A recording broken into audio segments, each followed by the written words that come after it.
So, good morning, no? So, ngayong video natin yung topic yung pera na koleksyon ko sa 2 years, no? Na binabayad ng customer sa atin. Di ko alam kung sinasadya ba talaga, no? Yung binabayad sa atin na pera is merong butas, no? Usually yung style na pagbabayad nito,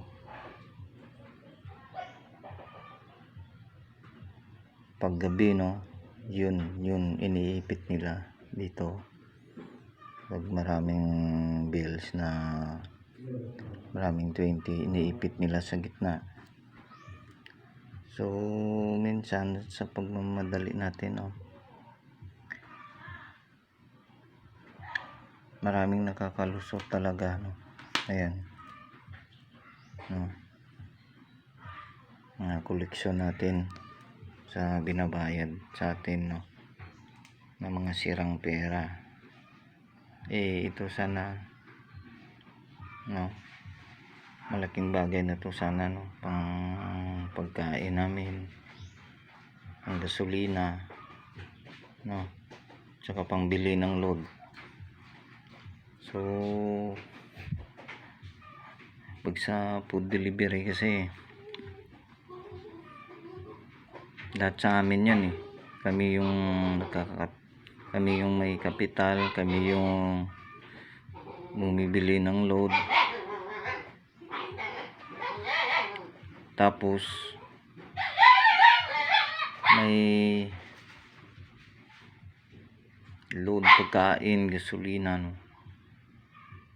tapos babayaran ka ng ganitong pera, no. Ayan,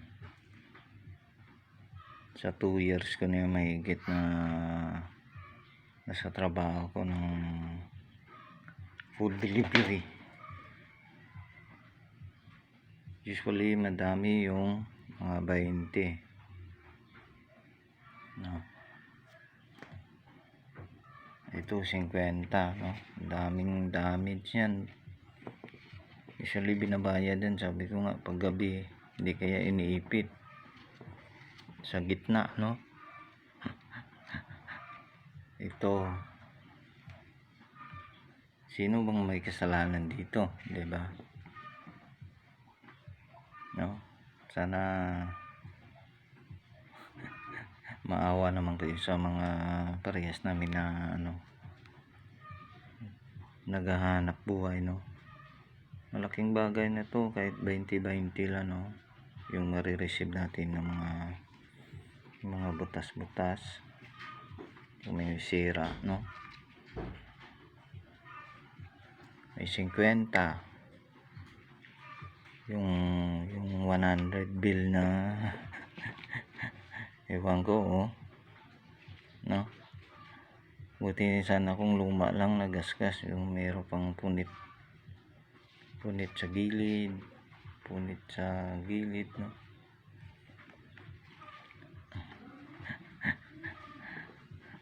So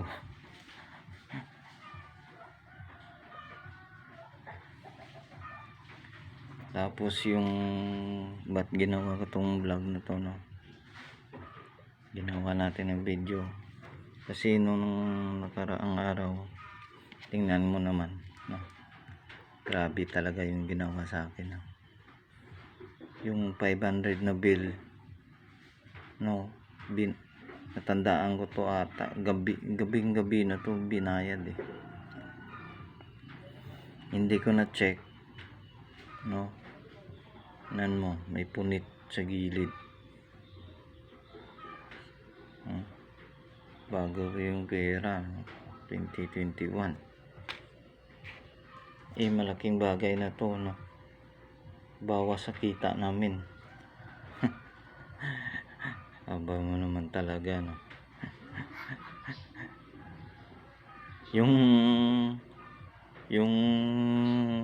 yung senaryo nito parang nilibre. Parang rider na yung naglibre sa inyo ng ano ng pagkain. Parang ako na nagbayad yan, no? Iba talaga yung diskarte, no? Namakin mo yung 500 na sira, ibinayad sa'yo. Nung nakaraan nga, meron akong 1,000, no? Kaso maliit lang yung butas. Dito lang yan, no?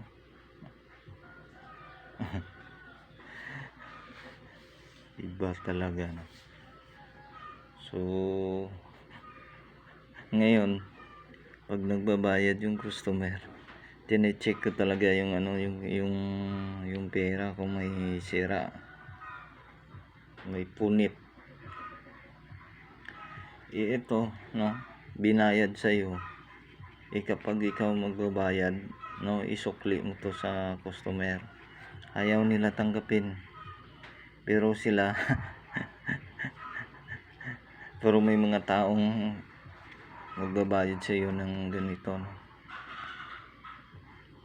So,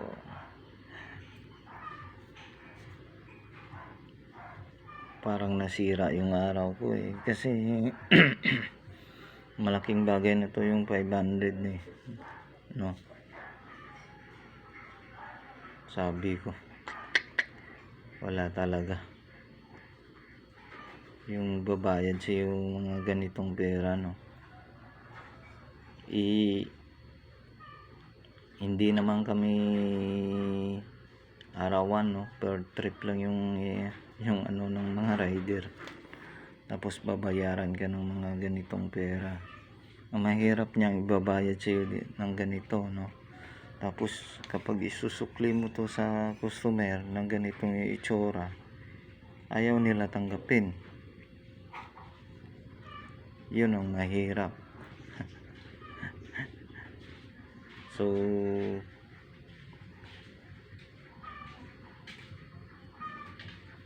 yan, ito yung mga senaryo, no? Minsan nga, no, nung nakita kong huli ko lang na check, no, kasi yung customer nagbayad, tapos pagkabayad alis kagad ng mamadali, no? May time na 50 o 20 ata yun, no? Talagang sirang-sira na yung pera, faded na, tsaka may mga butas-butas na katulad dito. Nagmamadali tapos para ayaw nang mamamansin pagbayad, no? Ay nako, yung pera na yun inilagay ko sa gate niya. Sabi ko, parang wala naman kayong awa sa mga rider, no?